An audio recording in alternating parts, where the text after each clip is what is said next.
In this video, we're going to take a look at blends in the Illustrator beta. So maybe you have already downloaded the beta in order to try out the mockup feature. If you haven't, then you can totally do that. Use the Creative Cloud app and go into the public beta section and then download this beta.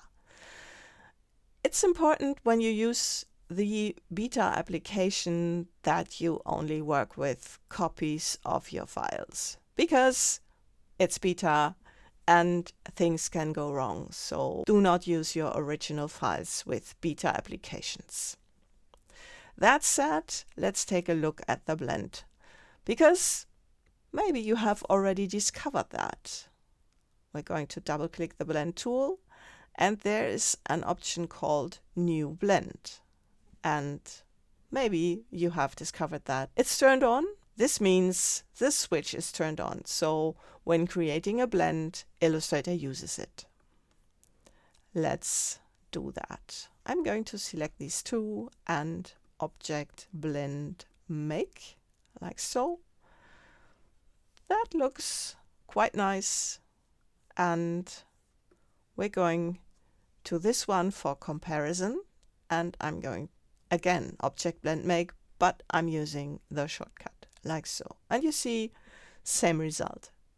Obviously, it's the same drawing, so that would be expected.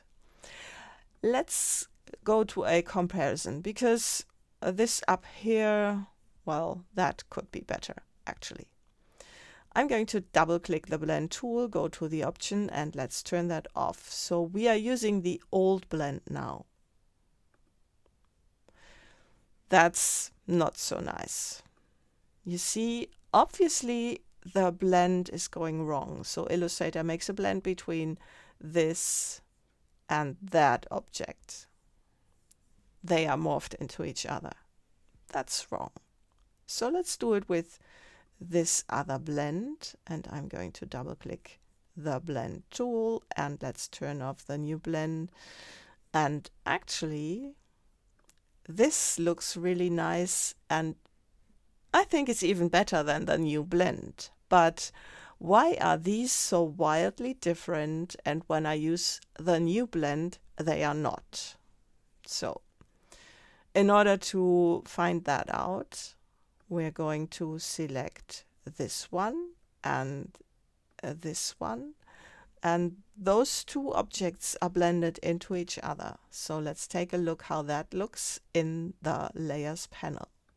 And I'm going to into here, and you see when you count from there to there up, then you will see that those two objects are in the exact same position in the stacking order. And that's how Illustrator blends. So that's the current blend, the old blend, so to say, and it works with the stacking order when you blend groups. And you get very nice results when you consider the stacking order when preparing your artwork. When you don't consider the stacking order, then you get better results when using the new blend, like so. So this is what the new blend can improve. When it's not possible to use the stacking order, then you might get better results with the new blend.